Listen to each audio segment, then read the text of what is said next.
Friends మనం ఇప్పుడు ప్రపంచంలోని అతి గొప్ప ఇన్వెన్షన్ గురించి మాట్లాడబోతున్నాం.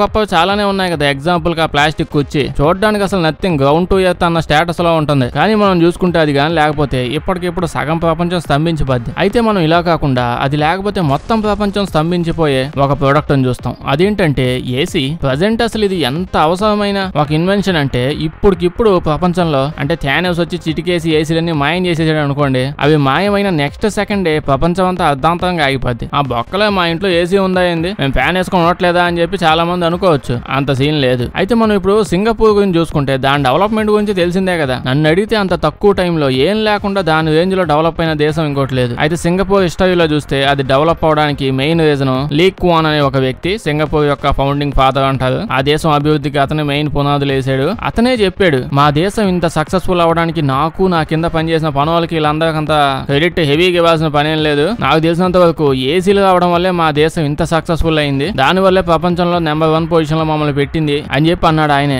ఏసీ అని చంపుతున్నాడు స్టార్టింగ్ నుంచి. ఎవరి దగ్గర ఎక్కువ ఏసీలే ఉండవు కదా అంటే ఇంట్లో ఏసీ వేసుకొని కూర్చుంటారు. దాని వల్ల నేను అనట్లా. ఎగ్జాంపుల్ కి సాఫ్ట్వేర్ ఇండస్ట్రీనే తీసుకోండి. ఇప్పుడు సాఫ్ట్వేర్ ల్యాప్టాప్ లో వాళ్ళ సర్వర్ రూమ్ లో మెయిన్ గా చూసుకుంటే అవి ఏసీ లేకపోతే పని చేస్తాయి అనుకుంటున్నారా? ఎయిర్ కూలింగ్ కండిషన్ లేకపోతే మొత్తం అర్ధాంతంగా ఆగిపోయి అక్కడికక్కడే పేలిపోయి మాడిపోతాయి. ఏ కంపెనీ అయిన పరిస్థితి అయినా అదే, ఎంత పెద్ద కంపెనీ అయినా. ఇప్పటికిప్పుడు ప్రపంచంలో కంపెనీలు సాఫ్ట్వేర్లు అన్ని ఆగిపోతే మనం పని చేయగలం ఏమన్నా? ఎగ్జాంపుల్ గా అసలు బిల్డింగ్లే తీసుకోండి. ఇప్పుడంటే బిల్డింగ్లు వరుసగా పేక మేటలు కట్టినట్టు దమ్మను పైకి లేపుకుంటా పోతున్నారు ఎంత కన్స్ట్రక్షన్లతో. అప్పట్లో బిల్డింగ్లు పెద్దగా కట్టాలంటే చాలా డిఫరెంట్ గా ఉండేవి. ఎందుకంటే అప్పట్లో ఆ బిల్డింగ్ కట్టాలంటే ఆ టైంలో సిచ్యువేషన్, వెదర్ కండిషన్, ఆ చుట్టుపక్కల ఎలా ఉంటది, అక్కడ ఎలా ఉంటది, వేడిని వీటన్నిటిని తట్టుకునే విధంగా ఒక స్ట్రక్చర్ లో వాటిని ఫాలో అయ్యి దాన్ని బట్టి పనిచేసి కట్టేవాళ్ళు. కొన్ని లిమిటేషన్స్ హెవీగా ఉండేవి. మరి ఇప్పుడు ఎలా ఉంది? ఒకసారి దుబాయ్ పోండి, లైన్ లో దమదమని కట్టుకుంటా పోతానే ఉన్నారు. ఎందుకు? ఏసీ ఉందనే ధైర్యం వల్ల. అది ఉంది కాబట్టి మనం ఎట్టకైనా కట్టుకొని రూమ్ లోపల టెంపరేచర్ మెయింటైన్ చేసుకోవచ్చు అని హ్యాపీతో వాళ్ళు ఆర్కిటెక్చర్ అంతా నేను వంచి కడతాను, కింద నుంచి పైకి కడతాను, పై నుంచి కిందకి కడతాను అని చెప్పి ఏవేవో వాళ్ళకి నచ్చిన ఆర్కిటెక్చర్ లో ఆర్ట్ ఫామ్ లో కట్టుకుంటున్నారు. లిటరల్లీ ఏసీ లేకపోతే ఇప్పుడు దుబాయ్ లో ఉన్న వాళ్ళందరూ అడుక్కు వద్దులేండి, అది అందరికి తెలిసిన విషయం. ఏసీ లేకపోతే దుబాయ్ మనం ఇప్పుడు దుబాయ్ అనే దూరంగా ఉండే ఒక ఎడారి ప్రాంతం ఉంది, అక్కడ ఎడారి ఒంటెలు తిరుగుతూ ఉంటాయని చెప్పి మాట్లాడుకుంటూ ఉండేవాళ్ళం. అంటే ఇప్పుడు దానివల్ల డెవలప్మెంట్ అంత ఉందని మనం చూసుకున్నా దానివల్ల బొక్క కూడా అంతే పడుతుంది. గ్లోబల్ వార్మింగ్ లో సగం వదిలేస్తుంది. ఇవి స్టార్టింగ్ లో వచ్చినప్పుడు అయితే మామూలుగా ఊదలేదు. అప్పట్లో దానిలోంచి క్లోరోఫ్లోరో కార్బన్స్ హెవీగా రిలీజ్ అయ్యేవి. అంటే ఫస్ట్ టైం ఏసీలు వచ్చినప్పుడు వాటిలోంచి ఇవే డేంజరస్ గ్యాసులు వచ్చేవి. అది కూడా ఏ రేంజ్ అంటే చిన్నప్పుడు చదువుకునే వాళ్ళం కదా, ఓజోన్ పొరకు బొక్కలు పడుతున్నాయి కదా బాబు అని చెప్పి. మామూలుగా అయితే 5-6 సంవత్సరాలకి 1-2 బొక్కలు పడుతూ ఉండేవి. కానీ ఆ తర్వాత ఏసీలు వచ్చిన తర్వాత జస్ట్ సంవత్సరానికి 10-15 బొక్కలు పడడం స్టార్ట్ అయిపోయింది. సర్లేండి, ఆ తర్వాత ప్రపంచ దేశాలు అన్ని కలిసి ఇంకొన్ని రోజులు అయితే ఓజోన్ పొరకు బొక్క తప్ప ఓజోన్ పొర ఉండదా అని చెప్పి కలిసి డిస్కషన్ పెట్టి ఏసీలన్నింటినీ చేంజ్ చేసేసారు. ఇంకా డేంజరస్ గ్యాసులు రాకుండా. ప్రస్తుతానికి ఓజోన్ పొరకు బొక్కలు ఏం లేవు, అన్ని పూర్తి చేశారు. ఇంకా ఏమన్నా దానికి బొక్క ఉందంటే బొక్క మీద దానండి. అలాగని ఏసీ వల్ల ఇంకా అన్ని మంచిగా జరుగుతున్నాయని కాదు. గ్లోబల్ వార్మింగ్ బాగానే క్రియేట్ చేస్తుంది ఇప్పటికి కూడా. ఇప్పుడు ఉంటే ఓ బాధ, లేకపోతే ఇంకో బాధ. దీని గురించి మీరేమంటారు కామెంట్స్ చెప్పండి. ఫ్రెండ్స్, మీకు హనీ ట్రాప్ తెలుసా? తేనె పట్టులోంచి తేనె కొట్టేయడం కాదు, హనీ ట్రాప్ అంటే అమ్మాయిలు అబ్బాయిని ట్రాప్ చేయడం. అంటే అలా చిన్న పిల్ల బచ్చాగాల్ని కాదు, పెద్ద మిలిటరీ ఆఫీసర్లు, పర్సనల్ ఏజెంట్లు ఇట్లాంటి వాళ్ళందరూ గవర్నమెంట్ లో ఉంటారు కదా, వీళ్ళని హనీ ట్రాప్ చేస్తారన్నమాట. ముగ్గులో దింపి మగ్గబెట్టి లాస్ట్ లో వాళ్ళ దగ్గర నుంచి ఇన్ఫర్మేషన్ లాగేస్తా ఉంటారు. ఇండియాలో కూడా ఒకసారి అయింది కదా, హనీ ట్రాప్ కి గురయ్యాడు ఒక ఆయన. ఒక అమ్మాయి కనిపించగానే చాటింగ్ చేసి సొంగ కాచేసి ఇన్ఫర్మేషన్ అంతా లీక్ చేసి పాకిస్తాన్ పాపకి ఎవరికో ఇచ్చేసాడంట. ఓకే, పాపం ఏదో తెలియని వీక్ మూమెంట్ లో వీక్ స్టేజ్ లోకి ఇచ్చేసాడేమో. ఇలా జరగాలంటే ఓ పెద్ద ప్లానింగ్ చేసి ట్రాప్ చేసి ఇదంతా చేస్తుంటారు. అదో పెద్ద ప్రాసెస్ ఉంటది. అయితే ఇలా కష్టపడి చేయడం కాకుండా ఒకసారి ఏమైందంటే ఒక ఇద్దరు ఆన్లైన్ లో గేమింగ్ ఆడుతూ కొట్టుకుంటూ తిట్టుకుంటూ కోపంలో అమెరికాకు సంబంధించిన ప్రైవేట్ జెట్టు, దాని పర్సనల్ ఇన్ఫర్మేషన్, వర్కింగ్ డేటా ఇవన్నిటిని లీక్ చేసి పడేశాడు. ఈ ఆన్లైన్ గేమ్ల గురించి తెలిసిందే కదా. ముందు ప్రశాంతంగా ఆటని మొదలు పెడతారు, ఆడుతూ చాలా వైల్డ్ గా బిహేవ్ చేస్తుంటారు. అసలు వీళ్ళు ఎందుకు కొట్టుకుంటున్నారు, దేని గురించి మాట్లాడుతున్నారు కూడా సగం మందికి అర్థం కాదు. వాడుతుండదని చెప్పి ప్లేన్లకు సంబంధించిన ఏదో గేమ్ ఏదో ఉందంట, స్పేస్ నావీ 90 అని చెప్పి ఒకడు ఆన్లైన్ లో గేమ్ ఆడుతూ ఉన్నాడు. మంది మధ్య అంటే 2022లోనే జరిగింది. ఈ గాలోడు ఆడుతూ ఏదో కొట్టుకోవడం తిట్టుకోవడం చేస్తారు. ఇదేదో ఆ గేమ్ గురించో, గేమ్ లో సంఘటనల గురించో, దీని గురించో కొట్టుకొని తిట్టుకోవచ్చుగా. వీళ్ళు సొల్లు వాగుతూ నాకు అమెరికా నేవీ మిలిటరీ గురించి అందరికంటే ఎక్కువ తెలుసని దాని గురించి మాట్లాడడం మొదలు పెట్టారు. ఇలా లాస్ట్ కి వీళ్ళు SF-60 అని ఒక ఫైటర్ జెట్ ఉండాలి, దాని గురించి డిస్కషన్ చేయడం మొదలు పెట్టారు. నాకు తెలుసు అంటే నాకు తెలుసు, దీని గురించి నాకే ఎక్కువ తెలుసు అని చెప్పి తిట్టుకొని కావాలంటే చూడు నాకు ఇన్ఫర్మేషన్ దీని గురించి ఎంత తెలుసు అని లాస్ట్ కి ఒకడు దానికి సంబంధించిన సంబంధించిన డీటెయిల్స్ అన్ని ఆన్లైన్ లో పోస్ట్ చేసి అప్లోడ్ చేస్తాడు. అదేదో ఒక సూపర్ సానిక్ ఫైటర్ జెట్ అంటలేండి. అవుట్ సైడ్ ఉండి దానికి ఏమన్నాడు, బొక్కల ఇన్ఫర్మేషన్ మేము కూడా 100 టైప్ చేస్తాం, నువ్వు చెప్పింది అసలు ఎందుకు నమ్మాలో అంటే వాడు ఈసారి వాడు మాటలు పర్సనల్ గా తీసుకొని దానికి సంబంధించిన డాక్యుమెంట్స్ ఉంటే డాక్యుమెంట్స్ అన్నిటిని జిరాక్స్ కాపీలు స్కాన్ చేసి జిరాక్స్ సెంటర్ పోయి స్కాన్ కాపీలు అన్నిటిని ఆన్లైన్ లో అప్లోడ్ చేస్తాడు. ఒరిజినల్ ప్రింట్ లో అన్ని మన దగ్గర లేవులేండి, అప్పట్లో వాడు అలా చేసాడు. ఒక స్మిత్ అనే జర్నలిస్ట్ ఉన్నాడు, అతను ఇన్ఫర్మేషన్ అంతా అంటే ఈ విధంగా జరిగిందని చూసి తెలుసుకొని దాన్ని న్యూస్ లో అప్లోడ్ చేసి పెట్టాడులేండి అతను. అంటే ఇంత సెన్సిటివ్ ఇన్ఫర్మేషన్ కూడా గేమర్లు పిల్ల బచ్చాకాల దగ్గర ఉన్నాయింది. మేబీ వాళ్ళు అంతకుముందు మిలిటరీలో పనిచేయడమో లేకపోతే ఆ ఫైటర్ జెట్లు అమ్మిన సేల్స్ డిపార్ట్మెంట్ లో పనిచేయడం ఇట్లాంటి బ్యాచ్ వాళ్ళు ఎవరు ఉంటారో చూసుకోండి అని చెప్పి న్యూస్ లో వేసాడు. ఆ తర్వాత వాళ్ళకి ఏమైందో తర్వాత ఎవరికీ తెలియదు. కొత్త సైకోగాలందరూ ఏడా దిగుతుంటారు. ఫ్రెండ్స్, నార్మల్గా అప్పుడప్పుడు మనం పొద్దున్న లేచాక ఏదో టైంలో ఓ పాట వింటాం, ఏదో ఒకసారి వింటాం, కానీ తెలియకుండా రోజంతా నోట్లోంచి ఆ పాట వస్తానే ఉంటది. లూప్ బటన్ ఏదో ఆన్ అయిపోయింది అన్నట్టు నోట్లోంచి ఆ సౌండ్ మ్యూజిక్ ఏదో ఒకటి వస్తా ఉంటది. అదొక సైకలాజికల్లీ అంటే అది మైండ్ లో జరిగే ఎఫెక్ట్ అంట. దాని గురించి సైన్స్ ఏందో నాకు తెలియదు. అలా అయితే జరుగుతుందని తెలుసు కదా. ఇప్పుడు కొన్ని సంవత్సరాల నుంచి ఈ మధ్య కాలంలో ఇట్లాంటి యాడ్లు కూడా తయారు చేస్తున్నారు. అంటే మ్యూజిక్ ఒకసారి వింటే మనం హమ్ చేస్తూ ఉంటాం కదా, సో యాడ్ భలే ఉందంటే మనుషులు దీన్ని కూడా హమ్ చేస్తూ ఉంటారు కదా అని చాలా మందికి ఇలా అవుతూ ఉంటది. ఒక యాడ్ పొద్దున చూసాక అదే యాడ్ ని వీళ్ళు రిపీట్ చేసుకుంటూ రోజంతా పాడుకుంటూ ఉంటారు. నిజానికి ఇది ఒక డిఫరెంట్ స్ట్రాటజీని చాలా ప్లానింగ్ తోనే ఈ విధంగా చేస్తూ ఉంటారు. మంచి సాంగ్ మ్యూజిక్ ఏదో వచ్చేలా చూసుకొని. అంటే ఆ యాడ్ ఇప్పుడు మనం చూసినప్పుడు రన్ అవుతుంది, తర్వాత మనం చూడనప్పుడు కూడా రన్ అవుతుంది మన నోట్లోనో ఇమాజినేషన్ లోనో. అయితే ఇప్పుడు చాలా మంది కంపెనీ వాళ్ళు సైంటిస్టులు వీళ్ళందరూ కలిసి ఇప్పుడు జనాలు ఇలా చూస్తున్నప్పుడు లేదా ఆలోచిస్తున్నప్పుడే ఎందుకు మైండ్ లోకి రావాలి, వీళ్ళందరూ నిద్రపోతున్నప్పుడు కల్లో కూడా మనం యాడ్లు వేసేయచ్చు కదా అనే ఆలోచన వచ్చింది అంతే సైంటిస్టులకి. మరి ఎవరికి వచ్చిందో ఏ దరిద్రుడికి స్టార్ట్ వచ్చిందో తెలియదు. ఒక టైంలో ఏదైనా ఐడియా ఇస్తే ఇట్లాంటివన్నీ అవ్వవు, ఇలాంటివి జరగవు అని ఆలోచనతో ఆగిపోయేవాళ్ళు. కానీ ఈ టైం అది కాదు, నువ్వు ఏదైనా చెప్పు, నువ్వేం చెప్పినా మేము చేసి చూపిస్తాం అని మీద పడిపోయి దాని మీద పని చేస్తా ఉంటారు. నిజంగా ఇప్పుడు నేను చెప్పిన దాని మీద ఎక్స్పెరిమెంట్ జరుగుతున్నాయి. అంటే మనం పడుకున్నప్పుడు మన కళ్ళలో కూడా యాడ్లు ప్లే చేయడానికి. పర్లేదు, అన్ని రకాల యాడ్లు, స్కిప్పబుల్, నాన్ స్కిప్పబుల్. అంటే అమెరికాలో ఒక సర్వే చేసేవాళ్ళండి, రాబోయే కాలంలో యాడ్స్ ఇంకా ఏ విధంగా ఉండబోతున్నాయని చెప్పి అందరిని అడుగుతూ ఉన్నారు. మార్కెట్ లో ఉన్న పెద్ద పెద్ద వాళ్ళందరూ ఆల్మోస్ట్ ఏం చెప్పారంటే అంటే అన్ని రకాల యాడ్లతో పాటు ఇది కూడా చెప్పారంట, డ్రీమ్ అడ్వర్టైజ్మెంట్లు రాబోతున్నాయా అని చెప్పి. ఏం చేస్తారు ఎలా చేస్తారు నాకైతే తెలియదు. మరి ఇలాంటివి చేద్దామని అనుకుంటున్నారంట. ఇంకా యూనివర్సిటీలో పిల్ల బచ్చాకాలు అయితే ఉంటారుగా, ఆక్స్ఫర్డ్ ఎంఐటీలు వీళ్ళందరిలో స్టూడెంట్స్ పాపంలో కనిపెట్టడానికి ఏం మిగిలి ప్రతి ఒక్కటి కనిపెట్టి వదిలేస్తున్నారు. అందుకే వీళ్ళు ఇంకేది కనిపిస్తే అది కనిపెట్టేస్తా ఉన్నారు. వాళ్ళకి తెలిసినట్టుంది. వాళ్ళైతే ఆర్నియా అని చెప్పి ఏదో ప్రోటోటైప్ ను కూడా తయారు చేస్తారు. అసలు దీని పని ఏంటంటే మనం నిద్రపోయిన తర్వాత మన నిద్రలో ఒక స్టేజ్ ఉంటది. అంటే మనం అలా పడుకోలేదు, అలాగని మెలకువలో కూడా లేము, జస్ట్ అలా మధ్యలో కొట్టుమిట్టాడుతూ ఉంటాం. ఈ మధ్య మన సగం జీవితం అందరిది దీనిలోనే కొట్టుమిట్టాడుతా ఉన్నాం అనుకోండి. దీన్ని హిప్నాజోజియా అని చెప్పి ఏదో పిలుస్తారు. అయితే మనం ఈ కొట్టుమిట్టాడే టైంలో ఏదైనా విన్నా, ఏదైనా ఒక ఆలోచన మన మైండ్ లోకి వచ్చినా అది మన మైండ్ లో చాలా స్ట్రాంగ్ గా అలా ఉండిపోయిద్దంట. అంటే సబ్ కాన్షియస్ గా చాలా గుర్తుండిపోతాయి కదా.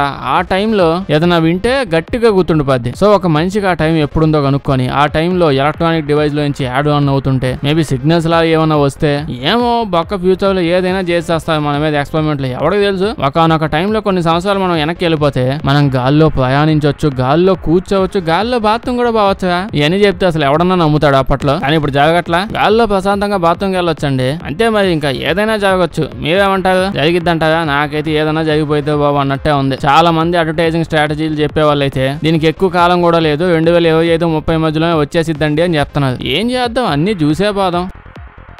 ఫ్రెండ్స్, మన జీవితంలో అప్పుడప్పుడు కొన్ని ఇన్సిడెంట్లు జరుగుతూ ఉంటాయి. చాలా మందికి చాలా అద్భుతంగా అవుతుంటాయి. అవి మనకన్నీ దరిద్రాలు అవుతుంటాయి, అది వేరే విషయం అనుకోండి. సో ఇప్పుడు ఆ దరిద్రమైన స్టోరీ కాకుండా ఒక మంచి స్టోరీ చూస్తే ఇక్కడ కనిపిస్తున్నాడే ఇతని నేమ్ డేవిడ్ అనమాట. ఈ డేవిడ్ పెయింటింగ్లు అవి వేస్తూ ఉంటాడు. అంటే అది మంచి మంచి పెయింటింగ్లు వేసే అలవాటు మనోడికి అస్సలు లేదు. అంత గజ్జిగా ఆర్ట్ అంటుంటాం లేదు. ఇప్పుడు మనం అంతా వావ్ మోడర్న్ ఆర్ట్ అని అంటూ ఉంటాం కదా చూస్తూ, అదే వావ్ మోడర్న్ ఆర్ట్ ని ఇంకా దరిద్రంగా వేస్తుంటాడు. 2005 లో ఫేస్బుక్ ప్రెసిడెంట్, అంటే అప్పట్లో ఇతను ప్రెసిడెంట్ గా చేస్తూ ఉండేవాడు, జాన్ పార్కర్ అనే ఒక ఆయన ఉండేవాడు. అతనికి పెయింటింగ్ లో బాగా నచ్చాయి. యాడ్ చూసాడు మరి మనోడు చాలా వింతగా వేస్తున్నాడు, ఫ్యూచర్ లో ఖచ్చితంగా ఇదే ఆర్ట్ అవుతుందని చెప్పి అతను పిలిచి ఫేస్బుక్ కొత్త ఆఫీసు అప్పుడే పెట్టేవాళ్ళండి. అప్పుడప్పుడే అదే మా ఆఫీస్ మొత్తం నువ్వు ఇదే ఆర్ట్ వేయాలమ్మా, ఇదే పెయింటింగ్ తో గీకి పడే గజ్జి చేసే మా ఆఫీస్ మొత్తం అని చెప్పి కాంట్రాక్ట్ ఇచ్చాడు. మనోడు ఇంకా చాలా మంది హెల్ప్ కి అందరినీ తీసుకొని వచ్చి ఇంకా ఒక్కడే వెళ్ళాడు కదా, అంత పెద్ద ఆఫీసు మొత్తం రంగు పూసిపోతే అవ్వదు కదా, చూడడానికి బాగా అనిపించేలా దరిద్రంగా వేయాలి. అందరిని తీసుకొచ్చేది, అందరి చేత పని చేసుకున్నాడు. మొత్తం అయిపోయాక 60,000 బిల్లు వచ్చింది. వచ్చింది. ఆ ఎఫ్బి ప్రెసిడెంట్ ఏం చేశాడు,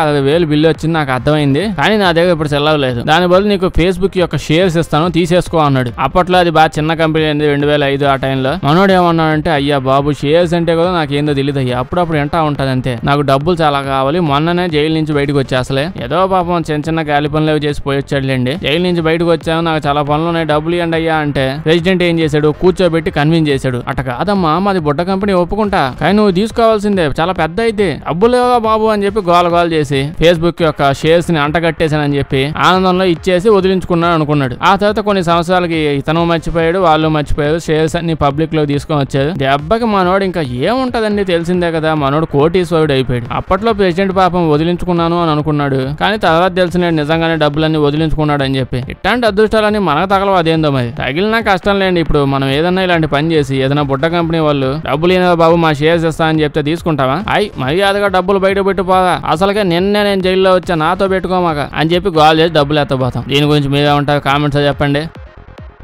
ఫ్రెండ్స్ మీరు చూసారా, నేను మొన్న ఈ మధ్య చూసానులేండి, భలే అనిపించింది నాకు. ఇన్స్టాగ్రామ్ రీల్స్ లో చూసా, ముందైతే చూసా బాగా చేశారు అని చెప్పి వదిలేశాను, కానీ మళ్ళీ ఒకసారి చూసాక అప్పుడే తెలిసింది ఇదంతా ఒక ఆర్ట్ ఫామ్ అనమాట. సౌత్ కొరియా వాళ్ళు దీన్ని బిల్డ్ చేశారు, ఒక ఆర్టిస్ట్ చేస్తేనే అలా ఉంటది. మరి చూడండి ఎలా ఉందో, కింద కనిపిస్తున్న వాళ్ళందరూ గడ్డితోనో దేనితోనో మరి మనుషుల్లాగా కనిపిస్తున్నారు, తయారు చేశారు. పైన ఏమో ప్లేట్ పెట్టి బాల్ వేసినట్టున్నారు. ఓవరాల్ గా చూస్తే మొత్తం కింద 18 మంది మనుషులు ఉంటారు, అంటే మనుషుల్లాగా సెట్ చేసి పెట్టారు.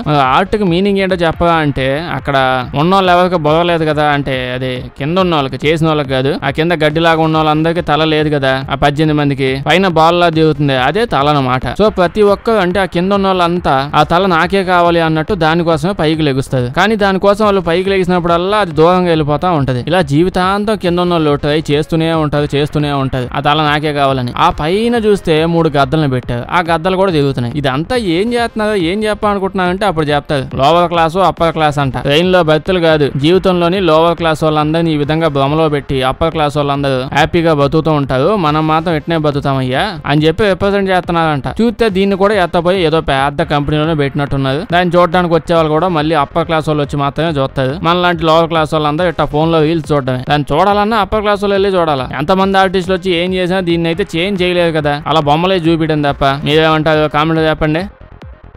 ఫ్రెండ్స్ అమెరికా డబ్బులు ఎన్నైనా తగలేస్తారు, మొత్తం అన్ని కింద పడేసి పెట్రోల్ వేసైనా తగలేస్తారు, కానీ వీళ్ళు మాత్రం టాప్ లోనే ఉండాలి. దానికోసం తెలిసిందే మీద వేసుకొని తగలేసుకోమన్నా తగలేసుకుంటది. అయితే ఇప్పుడు ప్రపంచంలో టాప్ లో ఉండాలంటే one of the main thing transport. ప్రపంచం మీద ఆధిపత్యం చేయాలంటే ట్రాన్స్పోర్టేషన్ లో పర్ఫెక్ట్ ఉండాలి. మొదట్లో అయితే పెద్ద పెద్ద మంచి షిప్పులు తయారు చేసుకున్నారు, దాని మీద ఏంది జోన్, దాని మీద అవేవో అగ్గిపెట్లు ఉన్నట్టు ఉంటాయి. చూస్తే ఒక్కోటి 100 కొద్ది 1000 కొద్ది ఉంటాయి. ఆ కంటైనర్ డబ్బాలు తీసుకుపోయి దేశాలన్నీ ట్రాన్స్పోర్ట్ చేస్తా ఉంటారు. అయితే సముద్రం ఏమి వీళ్ళ ఫ్యామిలీ అందరూ కలిసి తయారు చేసుకుందా కాదు, అది సముద్రం. ఎప్పుడు ఎంత ట్రై చేసినా అది ఎలా ఉంటది ఎవరికి తెలియదు, కనిపెట్టలేదు. దాన్ని ప్రిడిక్ట్ చేయడం అంత ఈజీగా అయ్యే పని కాదు. ఇక్కడ మీకు చూస్తుంటే ఏదో బొమ్మలా కనిపిస్తున్నా, నిజంగా జరిగిన ఇన్సిడెంట్. మొత్తం డబ్బాలని తుగుడు అయిపోయాయి. 1960-70 ఆ టైంలో జరిగిందిలేండి. కంటైనర్లన్నీ సముద్రంలో పడి కొట్టుకుపోయాయి, ఎటు పోయా కూడా తెలియదు. బేభత్సమైన నష్టం వచ్చింది. దానికోసం పెద్ద టీం కూడా వేశారు. అంటే ఏం జరిగిందో, ఎందుకిట్ట అయిందో కనుక్కోండి అని చెప్పి ఇన్వెస్టిగేషన్ టీం వేశారు. అక్కడ కనుక్కోవడానికి మాత్రం పెద్దగా ఏముంది, పెద్దలు వచ్చి లాగిపెట్టి కొడితే మొత్తం అన్ని కింద పడి దొరుకుంటా పోయాయి.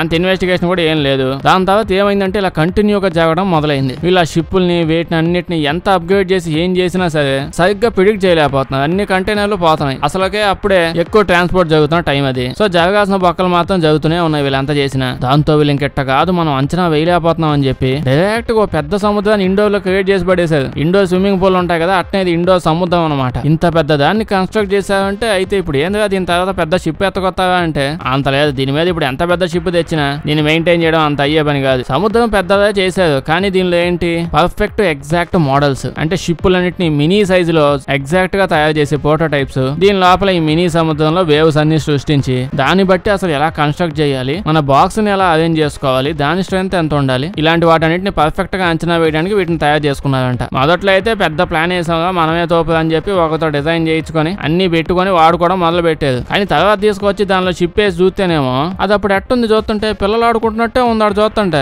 ఆ షిప్ తీసుకొచ్చి దాని మీద అలలు క్రియేట్ చేసి చూస్తే అదేమో డింగో డింగో డింగో డింగో అదేదో పిల్లలు ఆడుకుంటున్నట్టు పైకి కిందకి తెగ ఎగురుతా ఉంది. కానీ నిజంగా షిప్పుల దగ్గరికి వెళ్ళి మనం దాన్ని చూస్తే అది అసలు అలా ఎగురుద్దా? అదేమో పిల్ల బచ్చా షిప్ అసలు అక్కడ చూస్తుంటేనే చాలా నెమ్మదిగా ఇప్పుడు అంత పెద్ద ఆలోచన అలా వచ్చినా నెమ్మదిగా షిప్పులోంచి పైకి కిందకి ఊగుతుంటది. పెద్ద ఆలోచన కదా అని చెప్పి డింగ్ డింగ్ అని చెప్పి పిల్లలు ఎగిరినట్టు ఎగదు కదా. ఇంకో పక్క చూస్తే సముద్రం, ఉప్ప నీళ్లు, నోట్లో అయితే వాంతులు వేస్తున్నాయి. ఏడేమో ఫ్రెష్ వాటర్, మినరల్ వాటర్ తీసుకొచ్చి తయారు చేసావంట ఈ మినీ సముద్రాన్ని. ఇప్పుడు దీని డిజైన్ అని పిలుచుకొని వచ్చి ఏం చేసావయ్యా నువ్వు? దీని వల్ల ఏం లాభం? ఇప్పుడు మాకు ఈత కొట్టుకోవడానికి పనికి వస్తుంది అంతే. మమ్మల్ని ఏం చేయమంటావు? ఎందుకు చేసావనంటే అప్పుడు అతను కూర్చోబెట్టి అందరికి ఎక్స్ప్లెయిన్ చేశాడు.